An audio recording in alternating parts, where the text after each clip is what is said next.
इस सबके बीच एक और बड़ी खबर आपको बता दें, पाकिस्तान के रेल मंत्री ने भारत को गीदड़ भभकी दी है। हमारी मिसाइलों का रुख भारत की तरफ है। पाकिस्तान के पाकिस्तान के पास शक्तिशाली परमाणु बॉम्ब हैं।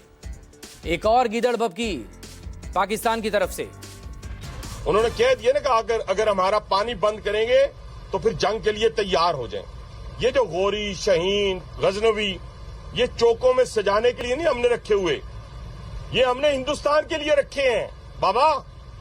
ये जो 130 एटॉमिक हमारे पास वेपन है, वो हमने सिर्फ मॉडल बनाने के लिए नहीं रखे हुए। और आपको पता ही नहीं कि हमने पाकिस्तान के किस किस हिस्से में रखे हुए हैं। ये दुनिया भी जानती है, आप भी जानते हैं, वरना आप तो इतने मक्कार बनिए हैं कि अभी तक पाकिस्तान के ऊपर कई दफा हमलावर हो चुके होते। आपने बड़ी दफा कोशिश की, लेकिन जब आपको पता चला कि हमारे शाहीन जो है फिजाओं में आ गए हैं तो आप भाग गए। तो इसलिए मैं दोबारा दोहराने लगा हूं, ये जो बैलिस्टिक मिसाइल है, ये जो क्रूज मिसाइल है, ये जो शाहीन है, गौरी है, ये मैं फिर दोहराने लगा हूं, ये हमारे चौकों में नहीं है। ये हमारे बिल्कुल आप इनका रुख आपकी तरफ है और किसी की तरफ नहीं है। तो इसलिए ये सोचना भी ना कि आप पाकिस्तान की हदूद को क्रॉस करोगे, अगर सोचोगे भी तो उसका खमियाजा उन्होंने कह दिया ना कि अगर संजीव त्रिवेदी मेरे वरिष्ठ सहयोगी इस वक्त हमारे साथ जुड़ गए हैं फोन लाइन पर। संजीव, एक बार फिर से पाकिस्तान गीदड़ भभकी देने पर उतर आया और बात वही कि हमारे पास 130 परमाणु बॉम्ब हैं, 130 मिसाइल हमने रखी हुई हैं। या जिनकी आप आवाज सुन रहे थे, ये हनीफ अब्बासी हैं जो कि इस वक्त मंत्री हैं शहबाज शरीफ की सरकार में। और इनकी तरफ से जो कही जा रही थी बातें, दरअसल जो मंत्रिमंडल में वहां बातचीत हो रही है, जो सरकार में बातचीत हो रही है, उसी को रिफ्लेक्ट करती हैं, उसी को दर्शाती हैं।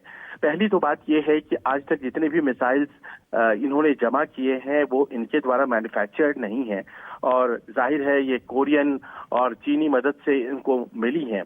और इस तरह की जो मिसाइल्स हैं, इनके पास इसे दागने का बहुत ज्यादा अनुभव नहीं है और कहीं अपना नुकसान न कर बैठें। सबसे बड़ी बात तो ये है जहां तक इनकी कैपेबिलिटीज का सवाल है।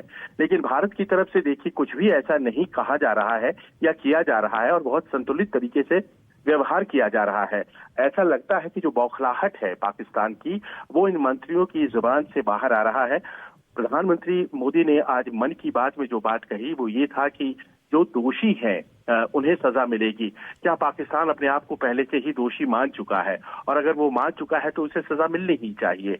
और एक सबसे बड़ी बात ये होती है कि जिस तरह की धमकियां दी जा रही हैं गौरी की और गजनी की, इस तरह के न्यूक्लियर वॉरहेड्स को अगर कोई अपने न्यूक्लियर पड़ोसी के ऊपर दागेगा तो क्या वो सुरक्षित रह जाएगा? तो ये तमाम ऐसे मसले हैं जो पाकिस्तान की अपरिपक्वता को दर्शाता है। और अपरिपक्वता उनकी केवल और केवल वहां के लोगों में नहीं, बल्कि वहां के आप देखिए हुक्मरानों में भी है। पाकिस्तानी फौज और वहां के जो ISI का एक डीप स्टेट है उसमें भी है। और ऐसे में जाहिर है कि ये वॉर मॉन्गरिंग उन्होंने अपनी जनता को कॉन्फिडेंस में लेने के लिए कर रखा है, क्योंकि इंडस वाटर ट्रीटी को एनल किए जाने से बहुत ज्यादा परेशान है पाकिस्तान। लेकिन ये उनकी छटपटाहट भी दिखा रहा है, उनकी बौखलाहट भी दिखा रहा है, क्योंकि उन्हें बहुत अच्छे से पता है कि भारत में इस वक्त किस तरह आक्रोश है, किस तरह गुस्सा है। जो 5 कड़े कदम उठाए गए भारत की तरफ से वो भी साफ है, लेकिन इस तरह से लगातार परमाणु हमलों की बात कोई पहली बार नहीं की जा रही। जब भी इस तरह के हालात बनते हैं तो पाकिस्तान आखिर में परमाणु बॉम्ब ही बीच में लेकर आ जाता है। उनके एक मंत्री थे पिछले सरकार के, वो पाव किलो के बॉम्ब तैयार करने की बात करते थे, अब ये परमाणु मिसाइल का जिक्र कर रहे हैं।